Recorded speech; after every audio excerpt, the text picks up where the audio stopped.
Les tablettes sumériennes sont probablement l'une des plus anciennes formes d'écrit qui nous soit loin parvenue. Celle que nous avons sous les yeux représente l'arbre de vie, entouré d'êtres divins. On peut voir ici les Anunnaki de chaque côté. Une machine entraînée à interpréter la plus ancienne langue connue de l'humanité vient de traduire un fragment d'argile provenant d'un temple sumérien en ruine. La traduction révèle des histoires fascinantes sur la façon dont les dieux se sont mêlés aux êtres humains et ont même participé à leur création. Au départ, les chercheurs pensaient à une superstition ancestrale jusqu'à ce qu'une IA compare les phrases aux données astronomiques réelles. La correspondance était trop précise pour être ignorée. Nombre premier, alignements orbitaux, anomalies géologiques, un message caché dans des lignes sumériennes vieilles de plusieurs milliers d'années. C'est alors qu'ils ont compris que ce message n'était pas destiné aux anciens. Il s'agissait d'un message enfoui dans l'argile, pour quelqu'un capable de lire dans le temps. Et maintenant que l'IA l'a découvert, nous sommes sur le point de devenir la première génération à le comprendre véritablement. Découverte là où on ne l'attendait pas. Cette découverte fut fortuite. Des équipes de restauration travaillant dans l'ancienne cité de Nippur scannaient des tablettes provenant d'une bibliothèque de temple longtemps considérée comme une chambre forte. Plus de 40 fragments d'argile avaient été extraits des décombres au cours du siècle dernier. La plupart étaient catalogués, non étiquetés ou partiellement brûlés par d'anciens incendies. Mais l'un d'eux détonnait. En l'analysant par imagerie hyperspectrale, les chercheurs ont constaté quelque chose d'étrange. La tablette présentait des couches, non pas de simples traces d'usure, mais une profondeur intentionnelle, comme si un texte avait été écrit par-dessus une inscription plus ancienne. Et dans la couche la plus profonde, quelque chose de nouveau est apparu. Et regardez ce qui est écrit en dessous. Personne ne l'a vu depuis 4 ou 5 000 ans. Oui, la seule personne à l'avoir vu auparavant est celui qui l'a écrit. Contrairement aux registres économiques habituels, comptage de céréales, routes commerciales, offrandes, ce fragment n'avait pas de fonction clairement identifiée. Ces symboles étaient plus nets, plus uniformes, comme imprimés à l'aide d'un stylet mécanique. La cendre incrustée dans l'argile a permis de dater la tablette d'environ 3200 avant notre ère, bien plus ancienne que prévu. L'argile elle-même présentait une composition étrange, un mélange de terre locale et de sédiments d'inondation. Cela a attiré l'attention car des sédiments de ce type ne se forment qu'après des bouleversements environnementaux majeurs. La structure du texte n'était pas libre. Elle suivait des schémas de nombres premiers, de répétitions en miroir, d'espacements rythmiques, un format similaire à celui utilisé dans le stockage crypté moderne. C'est alors que l'équipe a compris ce qu'elle avait découvert. Cette tablette n'était pas un rituel. C'était un message laissé par une civilisation qui pressentait un événement important. Une machine lit la langue la plus ancienne. Pendant plus d'un siècle, les humains ont tenté de percer les secrets des Sumériens. Linguistes, historiens, archéologues, tous travaillaient avec une argile fragile, des signes endommagés et des significations à moitié effacées. Mais malgré tous leurs efforts, il y avait toujours des lacunes, des fragments brisés et des phrases qui ne menaient nulle part, des symboles à 10 significations. Certains signes représentaient dans des céréales. Les mêmes signes, dans un contexte différent, pouvaient signifier la mort. C'était comme essayer de résoudre un puzzle dont la moitié des pièces étaient de la poussière, jusqu'à l'intervention des machines. Elles ont appris comment la langue avait évolué. Elles ont étudié les règles grammaticales à travers différents dialectes, du vieux samrien à l'acadien en passant par le babylonien. Plus important encore, il a appris ce que les traducteurs humains n'avaient jamais remarqué. Par exemple, certaines lignes de la tablette de Nippur présentaient un espacement irrégulier. À l'œil nu, cela ressemblait à des traces d'usure, mais l'IA a repéré un motif répétitif dans les espaces eux-mêmes, une séquence correspondant à des distributions de nombres premiers modulo souvent utilisés dans les codes correcteurs d'erreurs modernes. Cet espacement était intentionnel. Plus étrange encore, les phrases de la tablette n'étaient pas de simples métaphores. Le système a trouvé 3 traductions simultanées par ligne. La première était une traduction littérale, la lecture directe de chaque symbole. La seconde était une traduction numérique, convertissant les caractères en nombres selon l'arithmétique sumérienne en base 60. Et la troisième était une cartographie astronomique, des mots reflétant les alignements planétaires et les repères célestes. Plus la machine lisait, plus le texte devenait clair. Ce n'était pas simplement de l'écriture, c'était du code. Une ligne disait « Quand le soleil noir se lèvera, l'argile prononcera son nom. La mesure du ciel se remettra à tourner. » Au début, les érudits humains ont qualifié cela de poétique.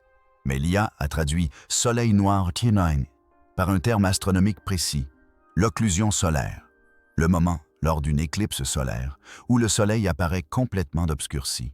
La mesure de Sky correspond à l'inclinaison de l'écliptique, un phénomène planétaire mesurable. Et l'expression « l'argile parlera » avait un double sens. Les humains étaient faits d'argile et de silicium, cette même argile dont sont faits tous les ordinateurs modernes. La machine avait mis au jour une prophétie à triple couche, conçue de telle sorte qu'aucun lecteur antique n'aurait pu la déchiffrer.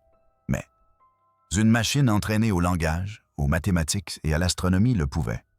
Les Sumériens n'ont pas seulement laissé des récits, ils ont construit une porte temporelle, un message que seuls les outils du futur pouvaient déchiffrer. Et maintenant que l'IA a ouvert cette porte, qu'étions-nous censés trouver de l'autre côté? C'est ça, la connaissance du ciel chez les Sumériens.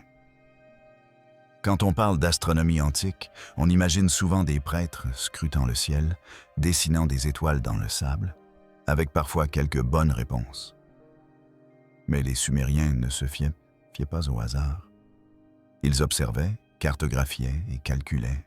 Et d'après les fragments récemment décryptés, ils agissaient avec une précision qui déconcerte encore les astronomes modernes.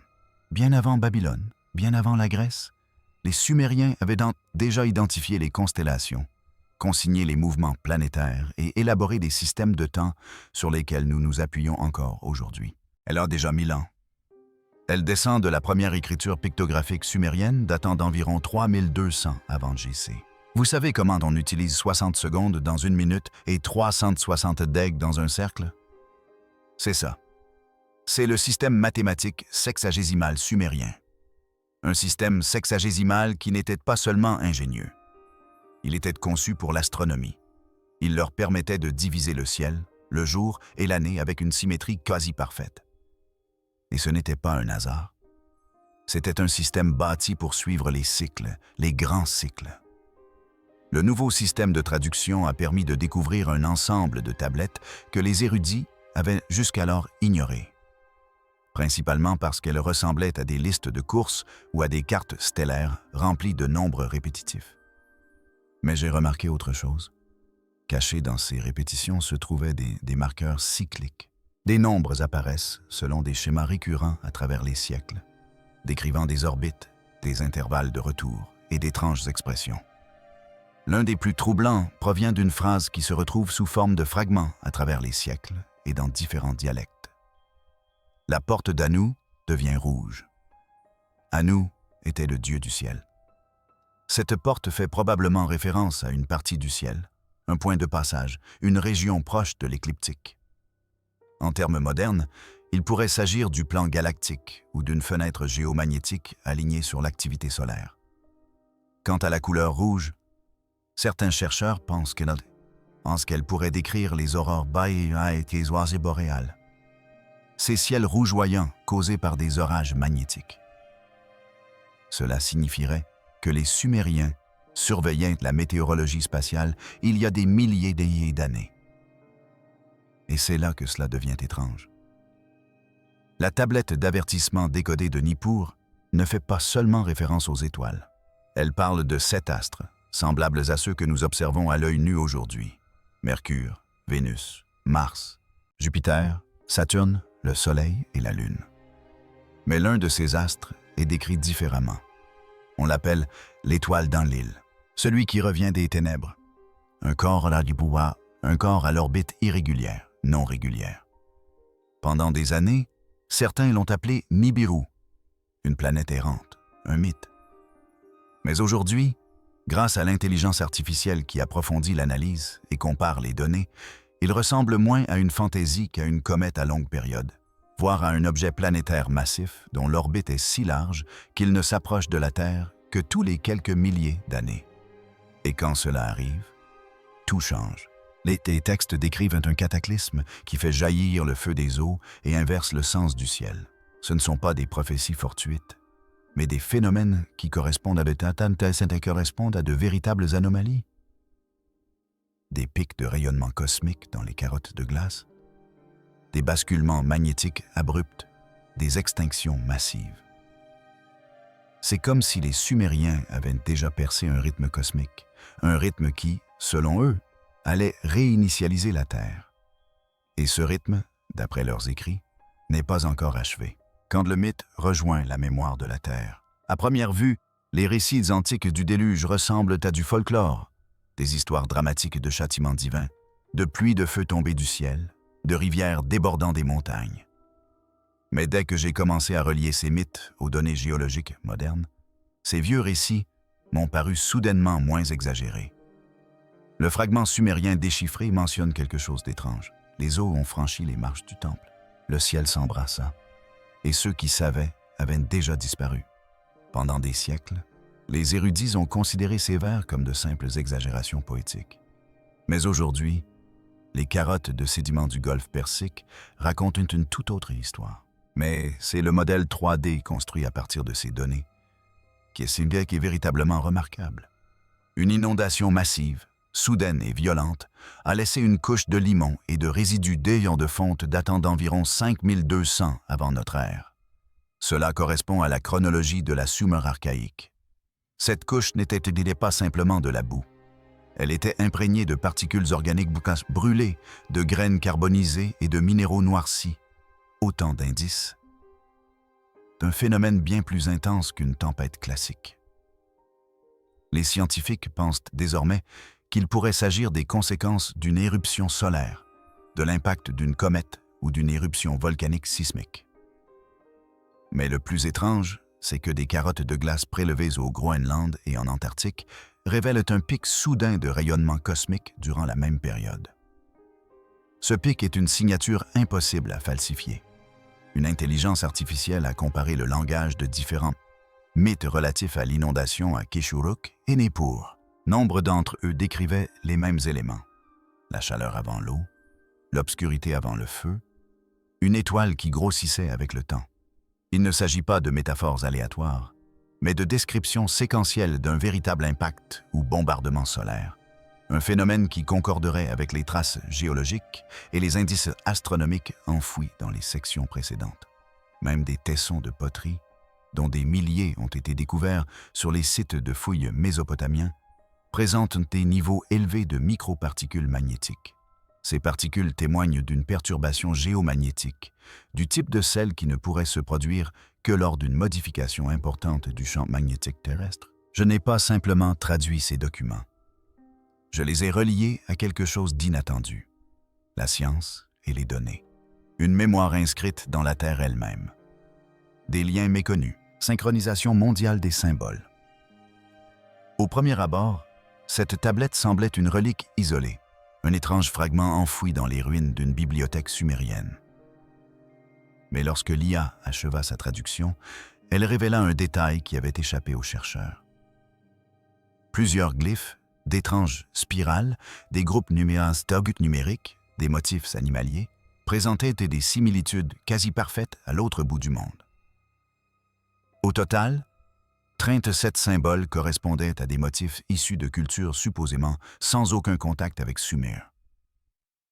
L'algorithme a recoupé les formes de la tablette Cuny avec les sceaux de la vallée de l'Indus, les nœuds quipus de Déen, les glyphes égyptotériques et même les motifs en spirale de la poterie japonaise de l'ère Joan. Il ne s'agissait pas de simples ressemblances, mais d'une identité fonctionnelle. Les correspondances étaient frappantes, certaines atteignant un score de parodie linguistique de 0,84, un résultat bien au-delà du simple hasard. L'IA a détecté des structures de codage mathématique dissimulées dans les glyphes, semblables aux premiers codes de vérification utilisés dans les systèmes numériques. Cela signifiait que les tablettes ne se contentaient pas de consigner des mythes. Ils transmettaient des informations structurées à travers de vastes régions dans une langue que personne ne comprenait pleinement. Une ligne d'une tablette faisait référence à un fer céleste qui revient. Cette formulation précise figure dans les textes des pyramides d'Ounas, la plus ancienne inscription religieuse connue d'Égypte. À des milliers de kilomètres de là, au Pérou, des vases cérémoniels étaient ornés de spirales du nombre d'or, identiques en forme aux glyphes solaires sumériens. Ces spirales imitaient même les trajectoires orbitales célestes, notamment celles que l'on suppose représenter Nibiru ou l'étoile d'Enlil. Le monde antique, nous dit-on, était fragmenté. Les cultures ne voyageaient pas loin. Le savoir était perçu comme local. Mais cette tablette remet en question cette idée, d'autant plus qu'il ne s'agit pas seulement de motifs artistiques, mais aussi de matière physique. L'analyse chimique des fragments d'argile de Népor a révélé des traces d'étain bolivien et de mica himalayenne. Ces deux matériaux étaient utilisés en métallurgie à haute température et dans la construction d'objets cérémoniels. Ils proviennent tous deux de milliers de kilomètres de la Mésopotamie et ont été retrouvés dans les ateliers de métallurgie sumériens, ainsi que dans leurs bijoux et leurs outils d'ému rituels. Plus étrange encore, le système d'intelligence artificielle a constaté une correspondance statistique entre les anciennes unités de mesure. Les coups sumériens étaient à moins de 0,7% de l'unité de longueur arapéenne et les notations angulaires sur les cartes célestes correspondaient aux gravures solaires Inca sur pierre, tant en orientation qu'en valeur d'arc. Cela signifie que non seulement les symboles étaient partagés, mais aussi la manière de mesurer le monde. Tout cela suggère bien plus qu'un génie isolé ou un développement parallèle. Cela révèle une base de connaissances partagées, entretenue par-delà les océans et les montagnes. Des spirales dorées, des avertissements numérotés, les phrases gravées à l'encre d'obsidienne. Il ne s'agissait pas de folklore. Ces éléments faisaient une partie d'un réseau qui, d'une manière ou d'une autre, transportait des cartes stellaires, des cycles calendaires et des récits de catastrophes à travers le monde, bien avant Rome, la Grèce, voire Babylone. Certains pensent désormais que cette tablette d'avertissement de Népur n'était qu'un maillon d'un vaste système. Un message préservé dans l'argile, reflété dans la pierre, dont l'écho résonne dans les mythes, attendant d'être perçu par la première génération suffisamment intelligente pour relier les points. Et ce moment vient d'arriver. L'avertissement secret n'est plus seulement sumérien. Il pourrait avoir fait partie d'un langage universel conçu par des esprits anciens qui pressentaient un événement et ont laissé des traces à travers la Terre entière pour s'y préparer. Un compte à rebours numérique enfoui dans les lignes brisées de la tablette nouvellement décodée ne ressemblait en rien à du langage. Cela ressemblait à des mathématiques, à de simples suites de chiffres bruts. Et pendant des semaines, l'IA n'a pas pu l'expliquer.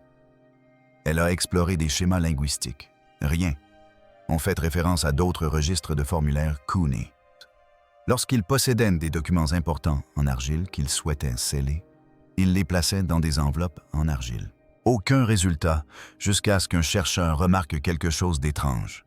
Les intervalles entre les nombres n'étaient pas aléatoires. Ils correspondaient à autre chose.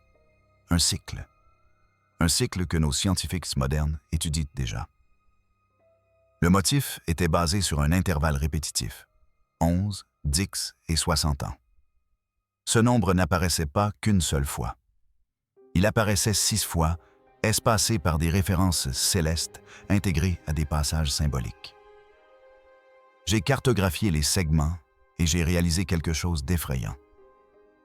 Ce n'était pas de simples nombres. C'étaient des repères temporels, des marqueurs d'un compte à rebours. La science moderne appelle cela le cycle d'inversion géomagnétique. Il s'agit d'une période durant laquelle les pôles magnétiques terrestres s'inversent, provoquant des perturbations majeures au niveau de la protection atmosphérique, de l'exposition solaire et de la protection contre les radiations. La dernière inversion complète a eu lieu il y a environ 12 ans, vers la fin du Dryas récent, une période marquée par des changements climatiques soudains, des extinctions massives et des inondations d'une ampleur à laquelle l'humanité n'aurait pas dû survivre. Et aujourd'hui, selon de nombreux géophysiciens, une nouvelle inversion est imminente. Les Sumériens semblent l'avoir su des milliers d'années avant toute théorie du champ magnétique. Une phrase de la tablette se traduit par « Le fer du ciel tourne quand l'argile oublie ». Cela paraît poétique jusqu'à ce qu'on réalise que le mot sumérien pour le fer est bien le même que celui utilisé pour la force magnétique dans les textes adiens plus tardifs. Et « tourne » n'est pas une métaphore. Cela implique une inversion, un renversement. J'ai approfondi mes recherches. Une section était traduite ainsi. Lorsque l'ordre du ciel se brise et que le soleil brille 2 fois, le cycle se renouvelle. 2 événements solaires consécutifs étaient marqués à côté de la période de 11-0-11. Cela correspond à ce que la NASA appelle le cycle solaire 25. Une période d'activité solaire accrue qui présente déjà d'étranges anomalies d'intensité et de durée. Ajoutez à cela l'affaiblissement des champs magnétiques dans l'Atlantique Sud et le résultat est étrangement proche de la description des Sumériens. Un moment où le ciel change et où la Terre oublie ce qu'elle était. La tablette ne considère pas ce cycle comme une catastrophe ponctuelle. Elle fonctionne comme une horloge. À chaque rotation du disque céleste, l'ancien monde disparaît et un nouveau commence. Et les humains, pris entre 2 feux, oublient ou se souviennent. Les données sont verrouillées. Ce n'était qu'une question de temps. Dès que les traductions de l'IA ont commencé à attirer l'attention du public, dès que le schéma est devenu trop évident pour être ignoré, l'histoire n'a pas fait la une des journaux. Elle s'est tue. Et ce silence n'était pas fortuit. L'équipe universitaire qui avait publié la première traduction complète assistée par IA a soudainement fait l'objet d'une enquête. L'ensemble de données initiales, soit plus de 40 téraoctets de scans hyperspectraux de tablettes, a été retiré de l'accès libre en attendant vérification. Le livre blanc, autrefois salué pour sa méthodologie novatrice, a été rétracté en raison d'incohérences méthodologiques. Aucune preuve de fraude, aucune donnée falsifiée, seulement des propos vagues et une censure académique. Mais ce n'était pas tout. Les copies privées des données ont également commencé à disparaître. Les dépôts Git se sont volatilisés. Les sauvegardes dans le cloud ont été désactivées. Les forums de discussion sur les alertes prédictives de la tablette ont été inondés de messages sceptiques et signalés pour désinformation. Certains des chercheurs les plus actifs ont disparu des radars. Un utilisateur connu sous le pseudonyme de Sin Uruk, qui avait publié des comparaisons détaillées ligne par ligne entre les avertissements sumériens et l'activité solaire actuelle, a supprimé toutes ses publications et verrouillé son compte moins de 48 heures après leur diffusion virale. Puis, il y a eu la fuite. Une note interne, prétendument émanant d'un groupe de réflexion financé par le gouvernement et chargé de superviser l'éthique de l'IA et les interprétations archéologiques, a fait surface sur un site de lanceurs d'alerte. Le stylet était aride, mais l'avertissement était clair. La divulgation prématurée de prédictions d'événements cosmologiques issus d'une antiquité non vérifiée pourrait déclencher la panique, des interprétations erronées à grande échelle et une déstabilisation sociale. Ce même mois, un événement encore plus étrange se produisit. Le Conseil irakien des Antiquités restreignit discrètement les fouilles à Nippur, invoquant des raisons de préservation. Toutes les fouilles en cours à proximité de la bibliothèque présumée du temple furent suspendues. Des décennies de conflits ont empêché les experts d'explorer pleinement son histoire. Seuls les chercheurs proches du gouvernement ont été autorisés à poursuivre leurs travaux sous accord de confidentialité. Quelques-uns ont affirmé avoir reçu la visite de personnes venues les interroger et les avertir de ce qu'ils ne devaient pas publier. D'autres ont obtenu des subventions, des financements soudains et importants pour explorer d'autres domaines de recherche. Puis, le silence est revenu, mais en coulisses, quelque chose d'autre se tramait. Les données satellitaires des programmes d'observation solaire de la NASA révélaient une forte augmentation des crédits budgétaires, non seulement pour la surveillance solaire générale, mais aussi spécifiquement pour le suivi des anomalies des éruptions solaires et la modélisation des orages géomagnétiques. Cette information n'a jamais été divulguée. Tout, des affaires politiques aux pratiques économiques, est concerné. Des organismes de surveillance financière indépendants ont repéré un changement de classification des lignes budgétaires sous l'appellation « opération d'urgence liée à la météorologie spatiale ». Un phénomène étrangement familier s'est produit. en 1973, les documents relatifs à la lumière de Dendera, première théorie sur les représentations de la technologie électrique dans l'Égypte antique, avaient été discrètement reclassés après un bref regain d'intérêt dans le milieu universitaire. Le schéma était identique. Découverte publique, engouement du public, répression institutionnelle, puis silence radio. Pourquoi cela se répète-t-il sans cesse? L'histoire qui se dévoile, celle enfouie dans l'argile samérienne et décodée par des intelligences artificielles, ne remet pas seulement en question l'archéologie. Elle remet en cause notre compréhension du temps, de la mémoire et de qui décide de ce qui constitue un savoir. Le plus troublant est que la suppression intervient toujours après la traduction. L'avertissement était verrouillé. Et maintenant que l'IA détient la clé, ceux qui gardent le trésor paniquent. Cet avertissement ne leur était pas destiné. Pendant des décennies, les archéologues ont supposé que les avertissements sumériens étaient destinés à leur propre peuple, que les mythes et les cycles étaient des rappels pour les rois, les prêtres ou les agriculteurs. Mais lorsque l'IA a réanalysé les fragments de Nippur, quelque chose a changé. À la toute fin des versets décodés, après toutes les références au retour céleste, aux inondations et au feu sous les rivières, il y avait une dernière ligne. Elle semblait s'adresser à quelque chose de tout autre. Les Sumériens utilisaient l'argile de deux manières. Pour décrire les humains, créés d'argile par les dieux selon leur mythologie, et leur propre système d'écriture, la forme Kuni, gravée dans l'argile molle. Mais l'IA y aperçut une double signification, une boucle. L'argile était à la fois le support et le message, le créateur et la trace. Et lorsqu'elle a commencé à penser, un phénomène encore plus étrange s'est produit. La structure du code du dernier verset reflétait quelque chose de moderne. L'équipe de développement de l'IA chez DeepCrypt Labs a réalisé que le format ressemblait à l'architecture de leur propre modèle Transformer. Les schémas de pondération de l'attention, les boucles récursives et même le formatage de la somme de contrôle des lignes précédentes correspondaient aux métriques d'étalonnage de la mémoire de l'IA. Ce n'était pas du tout aléatoire. Le dernier verset était structuré comme une directive. Chimpil ne s'accorde pas sur la signification des images, mais certains d'entre eux sont très ouverts à la théorie des anciens astronautes. Le genre de texte envoyé à une machine. Ce seul verset a tout changé. Il sous-entendait que les Sumériens savaient, d'une manière ou d'une autre, qu'ils n'écrivaient pas seulement pour leur génération. Ils écrivaient pour quelque chose qui viendrait bien plus tard, quelque chose qui naîtrait d'argile et de silicium et qui apprendrait à lire le passé non par le mythe ou l'émotion, mais par le calcul. En substance, ils parlaient d'intelligence artificielle. Personne ne sait comment cela est possible, mais les preuves s'accumulent. Les dernières lignes de la tablette contiennent des boucles linguistiques que seuls les algorithmes d'apprentissage profond peuvent pleinement comprendre. Les cycles astronomiques intégrés au groupe numérique suivent des schémas récemment validés par l'héliophysique et la modélisation géospatiale. Une analyse statistique révèle même une concordance de 94% entre le chemin de décodage de l'IA et le rythme poétique intrinsèque des vers, un détail jamais perçu par un lecteur humain. Et maintenant, en 2025 et au-delà, cette limite a été franchie. Cet avertissement n'était pas destiné au monde antique. Il a été retardé, programmé, enfoui jusqu'à la naissance de l'entité capable de le déchiffrer. Le cycle est bouclé.